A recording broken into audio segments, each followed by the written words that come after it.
welcome back to the Revivals Invoke. This is the 5th revival out of all the, I think, 8 or 9. I don't even know how many episodes there's going to be of this or how many revivals there's going to be of this. But we are on the 5th, and we're going over smart money divergences, okay? We're going over this concept between two assets, Forex and futures, because that's really the only two you can use this for, is Forex and futures, because those are the only two asset types where you can find correlated or oppositely correlated pairs, because that's what this deals with. We're going to be going over some examples with the MNQ, or the NASDAQ index, and the ES, okay? But first, what is a smart money divergence? What is that, okay? It's simply when two correlated pairs diverge. That's literally the verbal definition. Literally the verbal definition. What I mean by that is, for example, as you know, or if you don't know, the NQ and the ES, they move exactly the same. Because, for example, if I switch to the ES, then I switch to the NASDAQ, and if I switch to the ES and I switch to the NASDAQ, you can see that they move relatively the same. You want to look here.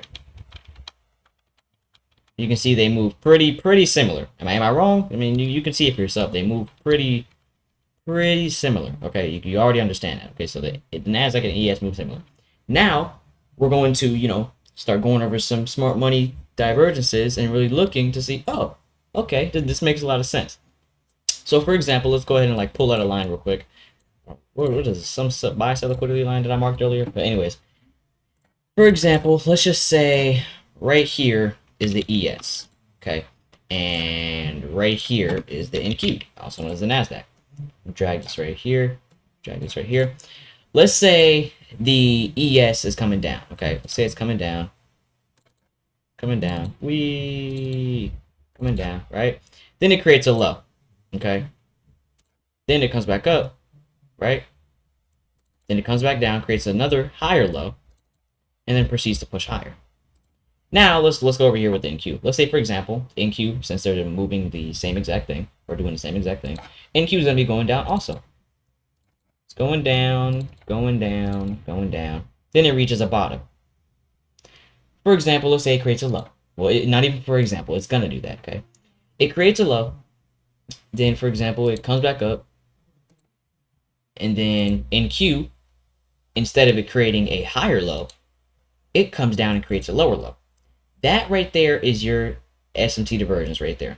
Because as you can see, ES and the NQ, they move the same, don't they? They do move the same, don't they? But in this case, they did not do the same thing. Okay?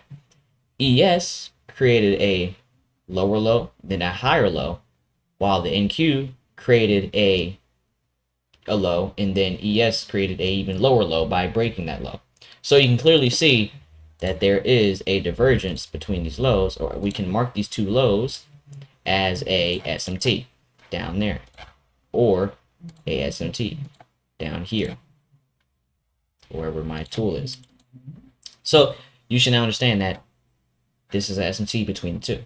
Okay, very simple. And if it's the opposite, which is a bearish example, because this was a bullish example, I forgot to mention that this is a bullish example. So whenever you see this, you want to see price, I guess you can say show some initiative after this forms and try to go higher. You get what I'm saying? And for example, if I want to continue the drawing, it should keep going higher after this. Is that the trend? Was I just on? Oh, right, it's because I select the SMT. But yeah, it should go higher after a bullish SMT has formed, which is a divergence in the lows, okay? And if it's a divergence in the highs, for example, let's say ES creates a high, and then ES creates another high, a higher high, and then, for example, NQ creates a high, and then creates a lower high. That will be your bearish SMT divergence, and you want to see prices show some initiative and go lower after that's been formed. Simple, right? Very simple. Just from this little diagram, these two diagrams that I've drawn, it'd be simple. Okay, so let's go ahead and I think we can spam the back button, or I can just do this. And boom, there we go. Okay. Now let's go over some real chart examples. Okay, we're gonna go ahead and switch back and forth just on this little area of price action. We're gonna switch back and forth between the two pairs, or the two indexes, and we're going to see where a SMT forms, or if we can spot one anywhere. As you can see, there's about a couple here. There's about three. There's about 2, 3 in this area. I spot one up here, I think somewhere over here, one down here, and then another over here. So let's go ahead and mark those. First, we're going to start right here. We're going to start right here first. See that? Do you see those lows down there? How they diverge? See that, right? Yeah, I see that too. Matter of fact, there's two SMTs in one place. There's actually two SMTs in one place. Because if you look, there is a SMT divergence with this low here. That's an SMT. Then you got another SMT right here. So there's two. There's actually two of them. You want to go back. Those are the two. Because ES created a low and then a higher low. Oh, bad. While NASDAQ created a low and then created a lower low. Okay. Now let's delete this so you can see this SMT better. And then going back, you can see how the ES created a low and then a lower low on this SMT. While going back to NQ, price created a low and then a higher low, creating a SMT, aka a divergence between those two correlated pairs. Very simple, right? Nothing hard. Nothing hard to see, nothing hard. Okay, so those are those two SMTs right along there, but there are a couple more right here. So let's flip back and forth between the two. As you can see, if I pull it in a little closer like this, you can see on the side that between this low, I think somewhere around here, this low and this low here, there is a SMT. Now let's switch through it and see. Yes, there is, because look, that same low to that low. I think, was it that low? I'm not sure, but I think it was that low. As you can see, if we switch back and forth, we can see that there is an SMT. Or, matter of fact, it's actually this low here. Yeah. So if you look back and forth, you can see that they are diverging. Very simple. Nothing hard, right? You should be able to get it because you're smart. If you're even here right now, you're definitely, you know, mentally more smarter, more intellectual than most people on this planet. So just be grateful for that. But that is an SMT, okay? And I think there is another one right around here. Let me look for it. Yes, there is. If you don't notice, if you don't see it right here, it's between this high and this high right here. So this will be a bearish SMT. So if we switch back and forth again, you can see how it diverges. Matter of fact, I'll mark it on the ES too, just so you can see it. SMT. Let me delete this also. So if we switch back and forth, you can see that they are indeed diverging. And matter of fact, go ahead and look around for a little second. Just look around the chart. I'm gonna flip through it a couple times so you can see it well, and tell me if you see any other SMTs. Do you see anything? Anything? Just you might see something that I don't, but just take this time to look. See if you see anything. Any SMTs anywhere? Do you see anything? Anywhere? I mean, I sure don't. But this is just a test if you got it, okay? This is really all this is. Just a test if you know what I'm telling you. Alright, just with that little time there, you should have found at least two. I think there's at least two other ones that I haven't, you know, talked about just from that little area over there. But if you did find them, then good. You actually know what an SMT is.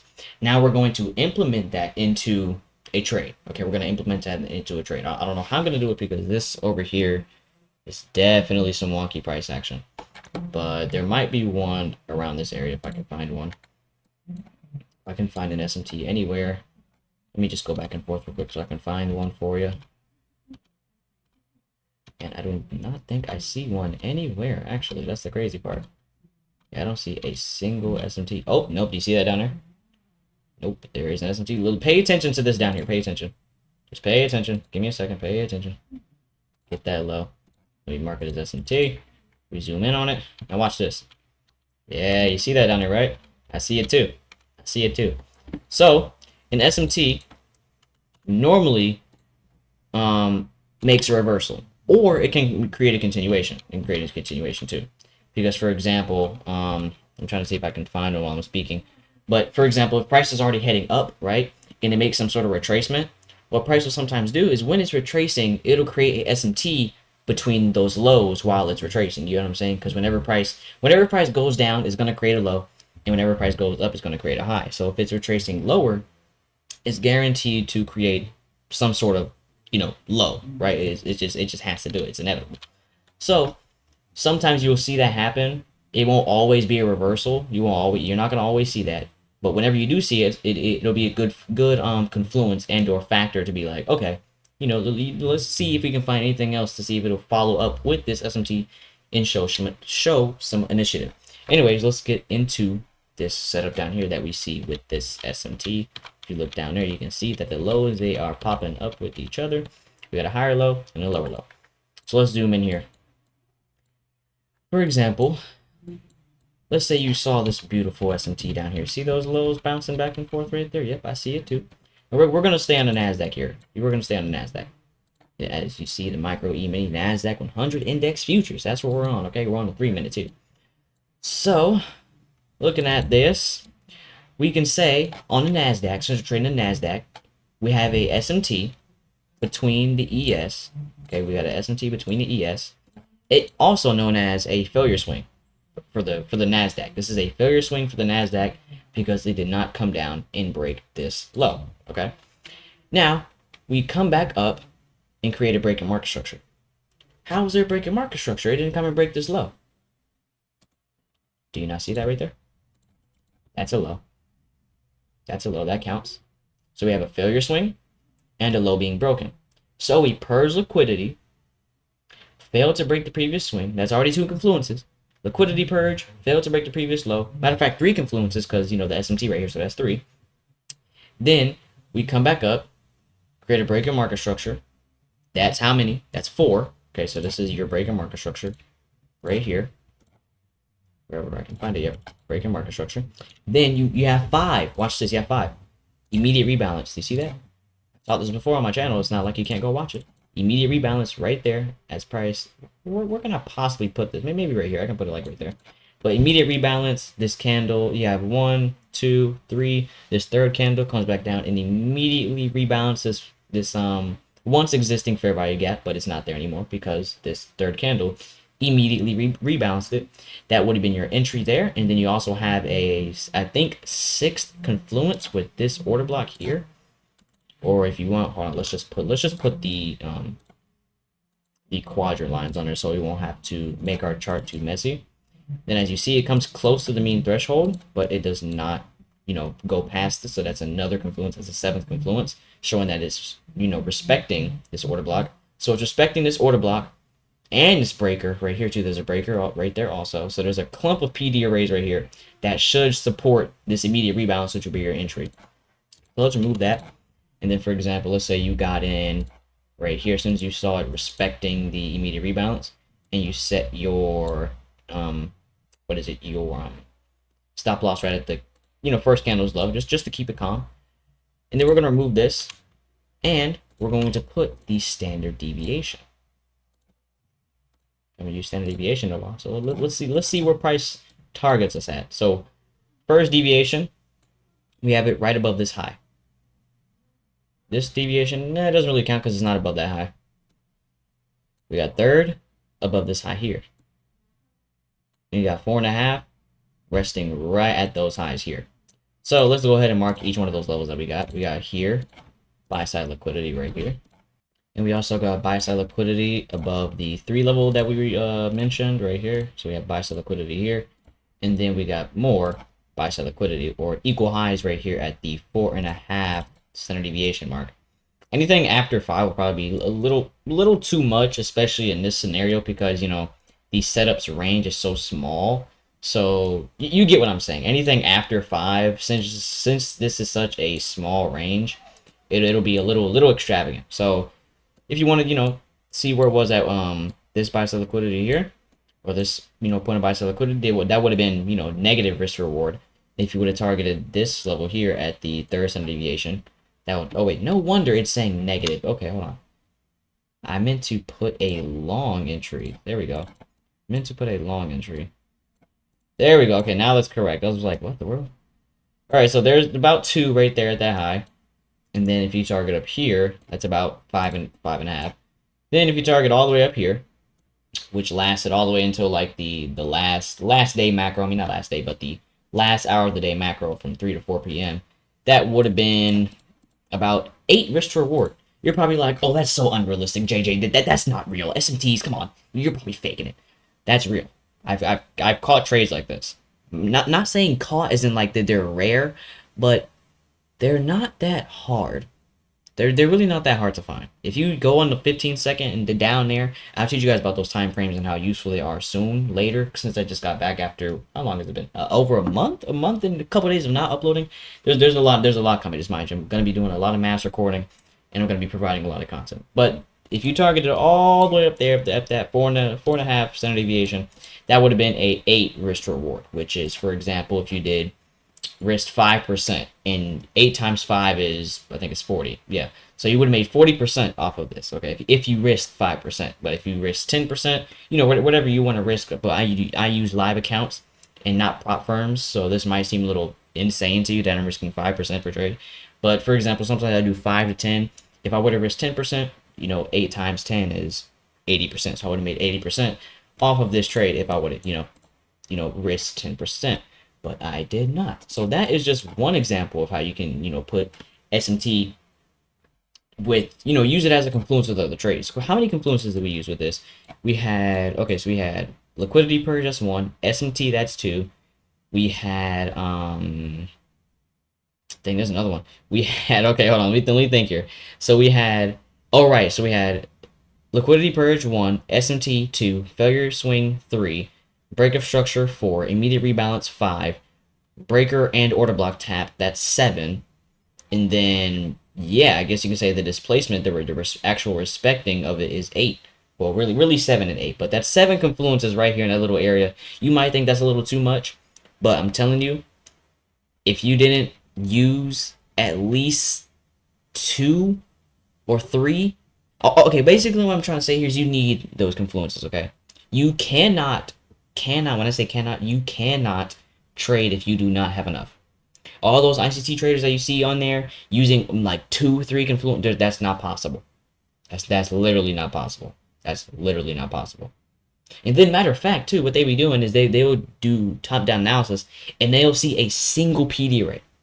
It's just like if price is in a fair value gap or in a 4-hour fair value gap. No, you need way more than that. If you want to get the overall bias or really know where it's going, know where it's going, you need to use everything that you can possibly use. Okay, so everything that I'm teaching you on this channel, I'm teaching you it in such increments or in such fragments so you can learn each, pull from each video, and then solidify it and consolidate it into one single whole concept, also known as ICT concepts, and throw it inside of your brain, and then there's just a whole set of concepts set in your brain so you can use it. Okay, but enough of the yapping. This is about 7 confluences or 7 concepts put together to, make this nice 40% trade, for example, if you risk 5%, or 8 risk reward if you want to say that. Pretty nice. But now let's move on to the Forex. I think we're going to go ahead and remove all this stuff before we go any further. Can I remove that? Thank you very much. All right, so let's move on to Forex now. Now with Forex, I do have a correlated pairs watch list. So if you need this correlated pairs watch list, I'll put it into the description, okay? Or I'll put it in the description so you can go and get it. And for example, if you trade the JPYs, the NZDs, the GBPs, the euros, the USDs, whatever you need to, it's all here. Okay, so we're gonna do Euro USD and we're gonna do GBP for our example. I think these two, right about here. Okay, so let's go ahead and minimize that. Now, for example, just with this little area here, we can jump onto the 15-minute so we can, see it just a little better. And we're going to switch back and forth to see if we can, find any SMTs. Oh, wow, there is a big difference. I'm on the British pound. Yes, I am. Let me pull this over because it is a little extravagant. Okay. So I see a couple here. I see a lot of SMTs. Really, this is crazy. So... and I'm trying to get this out the way so I can see it better. So whenever I adjust it, there we go. Okay, that's way better. So there's a lot. If you want to just switch back and forth and see what you see before I, go ahead and start charting up this chart and putting a bunch of analysis on it, you can go ahead and look and see where you see an SMT at. Because there is a bunch of them around here. There is a lot of them. I'm seeing at least like 7 in this entire area. This is wild. There is indeed a lot of them. All right, so one we have here, we're going to go ahead and mark them out. We have one right down here. You didn't notice this one. We have this one right down here. If you want to confirm that, go ahead and look at the chart real quick and watch this. Boom, bam, boom, bam, boom, bam. See that? That's one SMT. Now let's go ahead and switch back and see if we can find any other ones. We got this one right here, SMT. See that? Very, very, very, very, very simple, isn't it? See that? If we switch back and forth, boom, bam, boom, bam, boom, bam. You see it? Or I need to go slower. There you go. Yeah, I think that's a little better when I go slower. So now you can see what I'm talking about between the lows right here. Now, are there any high SMTs, like SMTs with the highs? I think there are somewhere. Yeah, somewhere, something like that. So there's one right here. Also, there is one right here. But you know, it failed. If you want to look in hindsight, it did fail.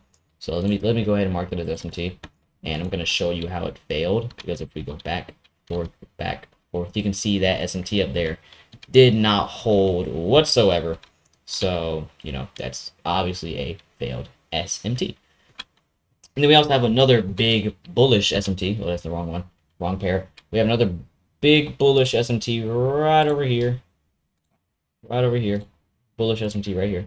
And if I switch back and forth, 1, 2, 1, 2, 1, 2. See that? 1, 2. Now, even if we look over, right, this should show bullish momentum, right? This gigantic SMT, we're going to see. Oh, wow. It worked. How beautiful is that? How beautiful is that? And then if you don't notice, also, we have another one. I think it's right about here between these two highs. Another bearish one right in that area. So if I, like, pull it into here, then I switch in between, you can see where I marked it at right there. Let me see. Let me mark it on here, too. So you'll be able to see it just a little easier. So if I switch now, you'll be able to see it. So it's a bearish SMT right there. And it did indeed work. It did drop. Okay. It did drop. On GBP it dropped, but on Euro it didn't. So that's a little scary. But if you want to say, if you were trading the GBP, yes, it did work. You could have targeted this low or these relative equal lows right here. So that would be this sell side liquidity here. And for example, if you were trading the GBP USD, that would be a good trade. That would be some profit right there. You know, some W profit. That would be profit right there. But on the Euro, it did not work. Okay, that's what I'm saying. You do need other confluences. Don't think this is the Holy Grail. None of these concepts are the Holy Grail. They work together. Okay, ICT has said this himself. In some Twitter space, he said it before, but he said you cannot use one PD ray by itself. You will get whiplash. You will get cooked. You will blow your account. I remember him saying that on some Twitter space. I forgot how long ago it was, but he said you cannot use a single confluence or just a couple. You do need other supporting PD arrays, confluences, whatever you need to have you trust. Matter of fact, not even have you trust it, to allow the market to tip its hand to you, be like, here, this is what we're about to do. You need other confluences. Don't think this is the Holy Grail, because it is not, as you currently see. These SMTs do fail. That's why you need other confluences to confirm if they will not fail. Okay? That's all I'm trying to tell you. That is all. Okay. Now let's see if we can find any other SMTs so I can, you know, go ahead and base a trade off of this. I think we're going to go maybe around here somewhere. Now, let me go around here. So let's see. We're going to go ahead and switch between the two. Why does it do that? I hate when it does that.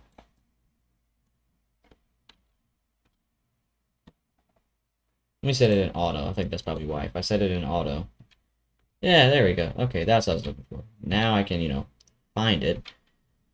So if you're not looking or if you're not paying attention, there is a bearish SMT right here. And remember, I did tell you earlier, an SMT doesn't always just cause a reversal. It can also cause a continuation.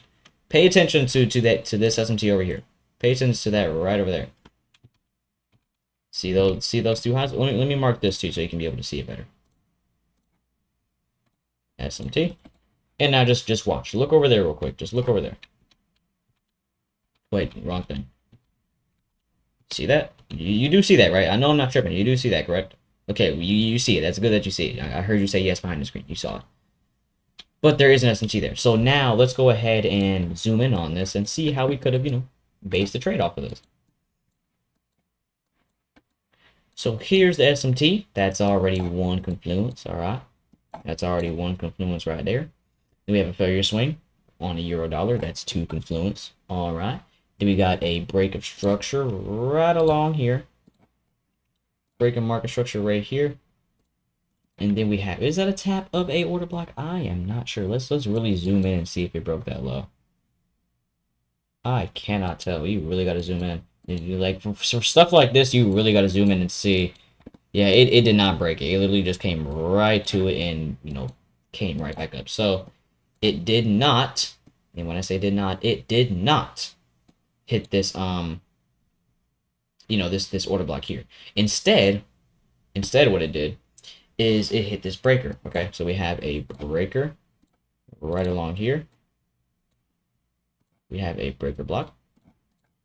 So we have an SMT, a failure swing, that's 2, a break in market structure, and a breaker block, that's 4. Okay, when price creates the break in market structure, okay, when it comes down and I guess you can say activates this breaker block, right here on that wick, you see that wick right there, that wick up? That wick up is your entry. I'm trying to like highlight. I wish I can turn the crosshair off, but that wick up right there, that's your entry.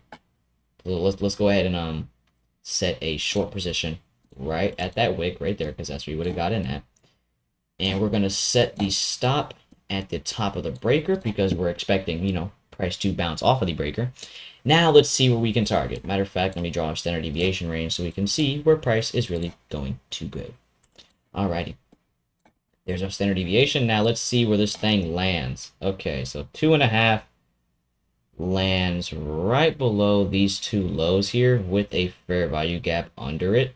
So you could target this fair value gap right here, this imbalance, so it can, you know, fill in those orders. Okay, I'm gonna say one thing. We are not targeting this imbalance because it has liquidity. If you remember, fair value gaps, when they're created, there is no liquidity there. That's why they're created. There is an imbalance between the sides of the market. When there's a bullish fair value gap, there is an imbalance between the buyers and the sellers. So there's more buyers, and not even more. There is all buyers and there's no sellers, okay? Whenever you see a bullish one, there's strictly buy orders and there's no selling. Within the range of the fair value gap, there's no selling. That's why, for example, you see how people sometimes say that bullish fair value gap is internal range sell side liquidity. That's not possible. That's literally not possible because that bullish fair value gap doesn't have any sell orders.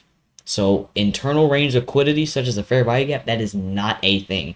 There's no such thing as internal range of liquidity referring to fair value gaps. That's not a thing. Internal range liquidity is a thing, but internal range liquidity as fair value gaps, not a thing. So we're and the reason I'm targeting this is because we have two lows here, okay? That's the reason I'm targeting this. It's because we have two lows here, and then we have this fair value gap here, okay? And then another reason why I'm targeting it is because it has to fill this gap, okay? It has to fill this gap. As I've said before, whenever you see a fair value gap below, you know, some equal lows or some point of sell-side liquidity, price will tend to reach that fair value gap to fill it with some, you know, sell-side liquidity.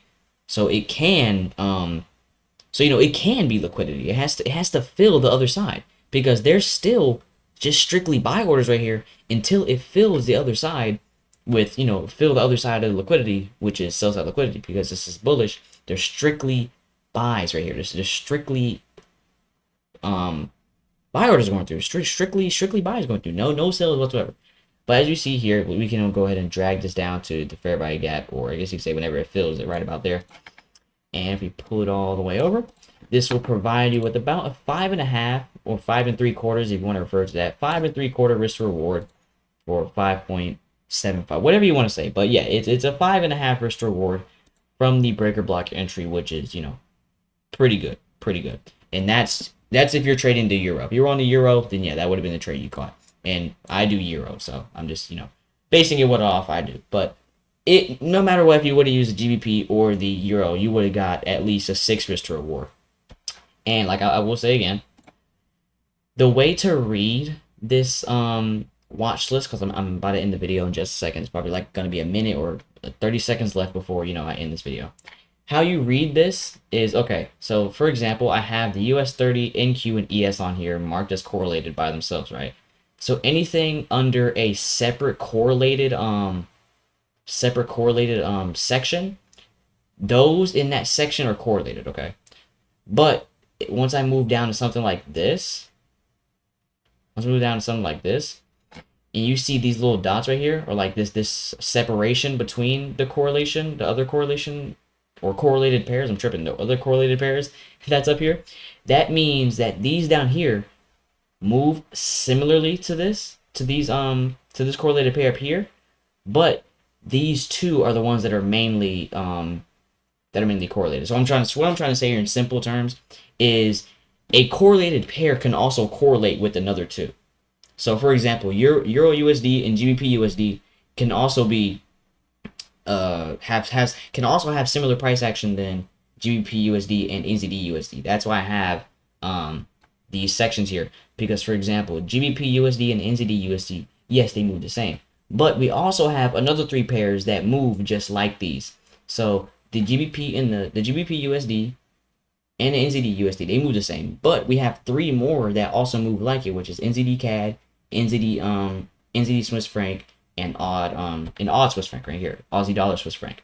So that's how you read it, okay? So Euro, dollar, GBP move the same, but we also have another pair that moves just like it. If you want to see this for yourself, sure, let me go ahead and pull it up. So if I can set it on auto, yeah, I'm gonna set it on auto, and we're gonna pull it forward and jump on the hour so you can see what I'm talking about. So as you can see, they move pretty same. Pretty similar. If you want to zoom it out even more, they move pretty similar, okay? This is GBP and NZD USD. But if we go to Euro, well, I have all these drawings. If I go to Euro and GBP, we can see that they move pretty similarly too. So you get what I'm saying? There can be, if there's one correlated pair and it has like this little divider here, that means the pair under this divider is similar to this pair of correlated pairs. You get what I'm saying? Because if we look, Euro, GBP, they move the same. But if we also go down here, GBP and NZD, they move the same also. Okay. And then, for example, if there is another divider, the pairs below it will be the same as the one above it. Okay. So GBP and NZD USD move the same. But for example, NZD CAD and NZD Swiss franc, those also move the same. They also move the same as this pair here. Okay. So it goes from Euro USD, GBP USD to these two, right? And then if you have another one below it, it's these correlate with, these appear. And then for example, you have another one down here, okay? So since it's another divider, you have these three correlating with these three. So for example, we can go through these three, and we can see that they're, pretty correlated. They're pretty correlated. Now if we go to this right here, you can also see that they're pretty correlated with these up here. As you see, they're pretty correlated. So that's just how you read this thing. I know that's kind of a hard explanation. Hopefully you got it. But as you see here, we have two correlated ones right here. USD Swiss franc and CAD Swiss franc, okay? We have that as a correlated pair. But there is a divider. There is another correlated pair right below it, the USD JPY and the CAD JPY, that move similar to these also. So if we go down, you can also see that they move similarly.